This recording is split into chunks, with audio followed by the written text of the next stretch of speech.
میں بھی شروع زمانہ جدید کے کچھ لوگوں کی طرح جنات کے وجود کو مذاق سمجھتی تھی، کیونکہ 21ویں صدی کے ترقی یافتہ دور میں یہ سب بکواس لگتا ہے۔ مگر ایک واقعہ نے میری سوچ کو بدل دیا اور میں جنات کی موجودگی کی قائل ہوگی۔ لیکن میری سہیلی نے جو مجھے کہانی سنائی اور مجھے رازدار بنا کر اس نے مجھے انم سے بھی ملوایا جس کے متعلق یہ کہانی تھی، اور مجھے یقین ہو گیا کہ جنات ایک حقیقت ہے۔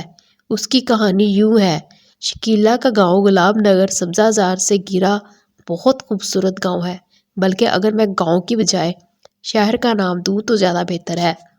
یہاں ضرورت زندگی کی تمام اشیاء بآسانی دستیاب ہے۔ اس گاؤں میں ایک گھر ندیم کا ہے جو اپنی رفیق حیات انم کے ساتھ رہائش پذیر تھا۔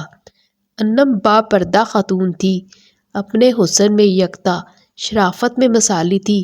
شہر کی جو عورت بھی اس سے ایک بار ملاقات کرتی اس کے اخلاق کی تعریف کیے بغیر نہ رہتی۔ انم کی گہری اور پکی سہیلی شکیلا تھی، جس سے انم بغیر ہچکچاہٹ کے دل کے راز اور وہ باتیں جو دوسروں سے شیئر کرنے سے کتراتی تھی بآسانی کر لیتی۔ انم کی شخصیت دوسروں سے منفرد تھی۔ انم کے گھر جب بھی شکیلا جاتی تو ہر دفعہ حیران ہوئے بغیر نہ رہتی، کیونکہ انم کے گھر میں ایک مسحور کن خوشبو پھیلی رہتی جو دماغ کو فرحت بخشتی۔ کئی مرتبہ شکیلا نے انم سے خوشبو کی انفرادیت وجہ جاننا چاہی، مگر وہ حقیقت پر پردہ رکھتی اور ہمیشہ ٹال مٹول سے کام لیتی۔ شکیلا کو انم کے فریج میں سے بے موسم کے پھل ملتے ہیں جن کا جواب میں وہ کبھی بھی تلاش نہ کر پائی۔ ایک دن انم کے گھر آئی تو تقریباً حواس باختہ ہو کر اچھل پڑی، کیونکہ اس نے دیکھا انم کے روبرو ایک بہت ہی زہریلا اور ڈراؤنا سانپ بیٹھا ہوا تھا۔ انم بھی اس سانپ کی آنکھوں میں آنکھیں ڈالے آس پاس سے بے خبر دیکھے جا رہی تھی۔ دونوں کی کیفیت کچھ ایسی تھی جیسے دونوں ایک دوسرے سے محو گفتگو ہوں، لیکن جب شکیلا نے بغور انم کے ہونٹ ہل رہے تھے وہ آہستہ انداز میں بول رہی تھی: مگر یہ بھی تو ہو سکتا ہے وہ سانپ کو دیکھ کر سہمی ہو، محض اس ڈر سے کہیں سانپ کاٹ نہ لے، حرکت نہ کر رہی ہو۔ اس خیال کے آتے ہی شکیلا نے ایک ڈنڈا اٹھایا جو پاس ہی پڑا تھا، اس سانپ کو مارنے کے لیے آگے بڑھی، مگر انم نے ہاتھ کے اشارے سے اسے اس عمل کے کرنے سے باز کیا۔ شکیلا نے ہاتھ میں پڑا ڈنڈا دور پھینک دیا۔ اب سانپ اپنی ہیئت بدلنی شروع کر دی اور کچھ ہی پل میں وہ انسانی روپ میں تھا۔ کوئی 30 سال کا جوان تھا جس کا حسن آنکھوں کو خیرہ کیے جا رہا تھا۔ یہ دیکھ کر شکیلا کے منہ سے عجیب آواز برآمد ہوئی تو انم نے بروقت اس کے منہ پر ہاتھ رکھ کر اسے خاموش کر دیا۔ شکیلا کی آواز سنتے ہی سانپ اب غائب ہو گیا تھا۔ شکیلا کی سوالیہ نظروں کا مفہوم انم سمجھ چکی تھی۔ اب سوائے اسے اپنا ہمراز بنانے کے کوئی چارہ نہ تھا۔ اس نے اب تک اس راز کو چھپائے رکھا، مگر جبکہ اس پر حقیقت آشکار ہو چکی تھی، کوئی ایسا جواز نہ تھا جس پر جو اب اسے روکے رکھتا۔ وہ اسے ہر صورت حال بتائے۔ اس نے بتانا شروع کیا: دیکھو شکیلا، یہ ایک راز ہے اور ایسا راز میں تم پر کسی صورت افشا نہیں کرنا چاہتی، مگر اب ایسا ممکن نہیں رہا۔ مجھے امید ہے تم ایک دوست ہونے کے ناطے اس کو اپنے دل میں دفن رکھو گی۔ شکیلا نے ہاں میں سر ہلایا اور وعدہ کیا: یہ محض راز ہی رہے گا۔ تو ٹھیک ہے، آج مجھے اپنے شوہر ندیم سے بات کر لینے دو، پھر یہ سب بتا دوں گی، کیونکہ اس نے مجھے منع کر رکھا ہے، اس لیے مجھے کل تک کا وقت دو۔ ٹھیک ہے، شکیلا نے کہا، اور پھر وسوسہ اور طرح طرح کے خیالوں میں گھری گھر آئی۔ رات اس نے جیسے کانٹوں پر سو کر گزاری۔ ساری رات اس کا ذہن اس ناقابل فراموش واقعے پر اٹکا رہا۔ اگلے روز وہ صبح سویرے ہی اصلیت جاننے کے لیے انم کے گھر گئی، مگر دروازے پر اس کے قدم رک گئے۔ اس نے کان لگا دیے۔ اندر انم اور ندیم کسی بات پر بحث کر رہے تھے۔ کیونکہ انداز گفتگو ایسا ہی تھا کہ اسے جان کر حیرت ہوئی۔ گفتگو کل کے راز کے بارے میں تھی۔ انم سے ندیم کی مخاطب ہوئی: دیکھو انم، اپنا راز کسی کو نہ بتاؤ ورنہ کوئی بڑی مصیبت آ جائے گی جس کا سامنا کرنے کی نہ تو تم میں ہمت ہے اور نہ ہی مجھ میں۔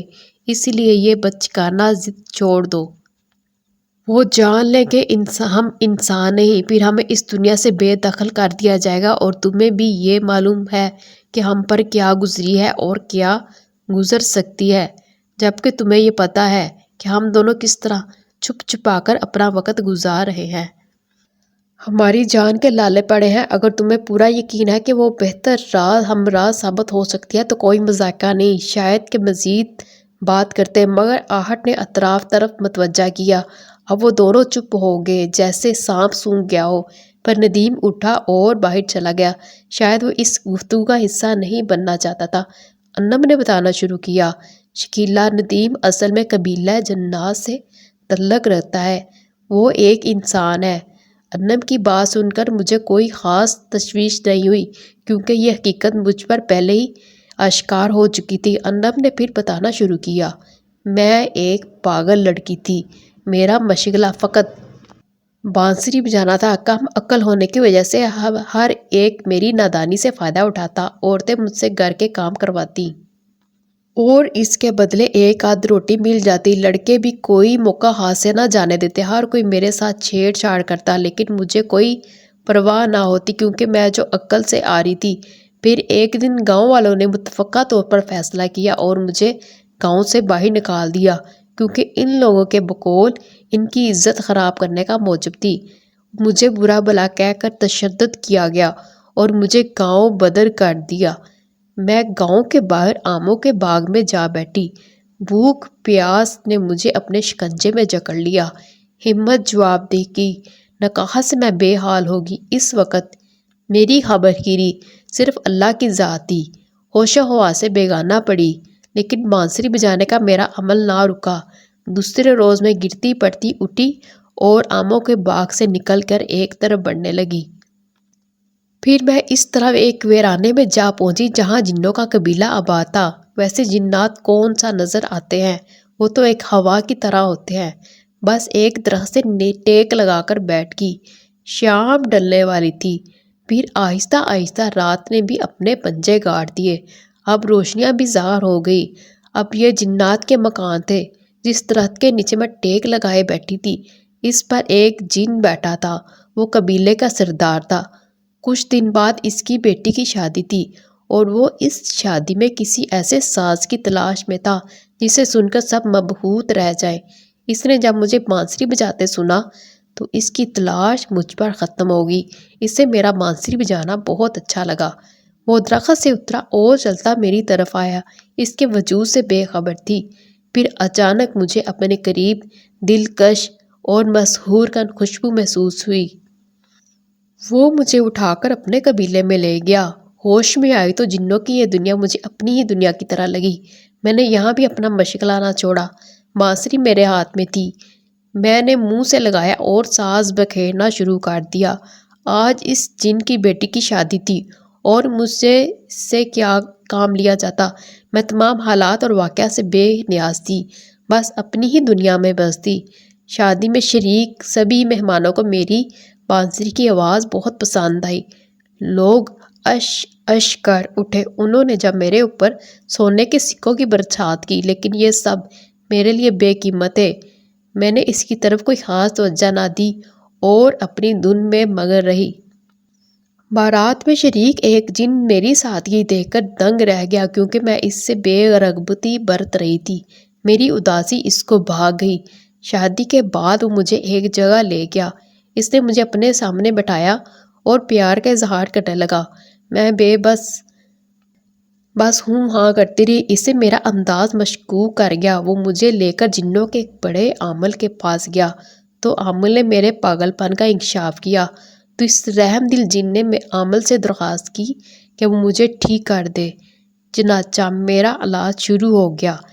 میں رفتہ رفتہ ٹھیک ہونے لگی۔ جب میں مکمل صحت یاب ہو چکی تب مجھے خبر ہوئی کہ میں انسانوں کے درمیان میں نہیں ہوں، بلکہ جنوں کی دنیا میں ہوں، اور ایک رحم دل جن نے میرا علاج کیا۔ وہ ندیم ہے۔ اس نے مجھے ایک جگہ چھپا کر رکھا ہوا تھا اور میری ذات کا علم اسے یا علاج کرنے والے عامل جن کو تھا۔ اس نے میرا علاج تو کروا دیا، لیکن میرے دل میں جگہ نہ بنا سکا۔ میں اس بات سے خوف زدہ تھی کہ میں ایک جن کے ساتھ ہوں، اور چند اور جنات کو بھی محسوس ہو گیا کہ یہ ایک انسان ہم میں موجود ہے۔ انہوں نے مجھے اس دنیا سے باہر نکالنے کا تہیہ کر لیا۔ پھر ایک رات جب میں اکیلی تھی، 5 جن آئے اور ندیم اس جگہ موجود نہیں تھا۔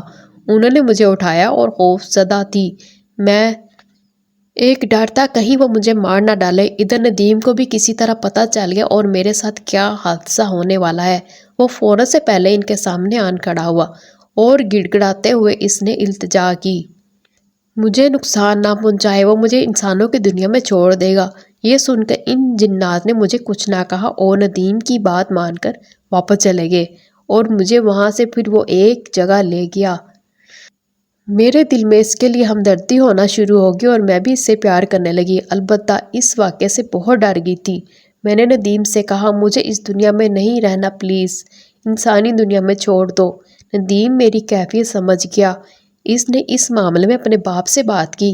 اسے امید تھی کہ شاید اس کا باپ اس کی مدد کرے گا اور ہم دونوں کی شادی کروائے گا، مگر اس کے باپ نے اس کے ڈر سے کہ کوئی انہونی نہ ہو جائے، سیدھا اپنے بڑے سردار کے پاس گیا اور سب کچھ بتایا۔ یہ سن کر سردار بہت برہم ہوا، اور ایک انسان اور ایک جن کا ملاپ ممکن نہیں، کیونکہ آگے نسل کا معاملہ درپیش ہوگا۔ اور پھر سردار جن نے ندیم کے اپنے سخت الفاظ میں تنبیہ کی کہ ندیم مجھ کو چھوڑ دے، مگر ندیم نے سردار کی بات ماننے سے انکار کر دیا اور سرعام سب کے سامنے کہا، میں اس لڑکی ارنب سے ہی شادی کروں گا۔ ندیم کی بات سن کر سب میں اشتعال پھیل گیا، اور پھر ہم دونوں کو جیل میں ڈال دیا گیا اور بہت سخت اور کڑی سزائیں دینا شروع ہو گئے۔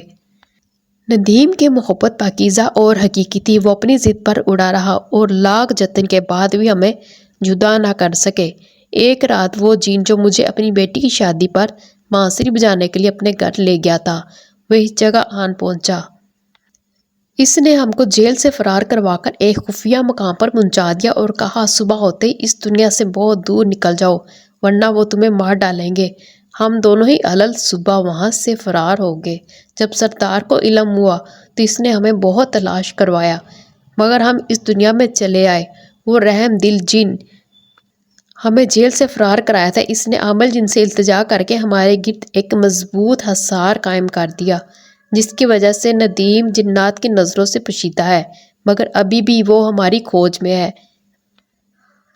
میری اللہ سے دعا ہے کہ وہ کبھی اپنے مقصد میں کامیاب نہ ہو سکے، کیونکہ انہوں نے ہمیں ڈھونڈ لیا تو ندیم کو پکڑ کر لے جائیں گے۔ تم نے جس سانپ کو دیکھا ہے، یہ وہی رحم دل جن ہے جس نے ہمیں جیل سے بچایا تھا۔ اکثر ہم سے ملنے آتا رہتا ہے، حالات سے باخبر رکھتا ہے۔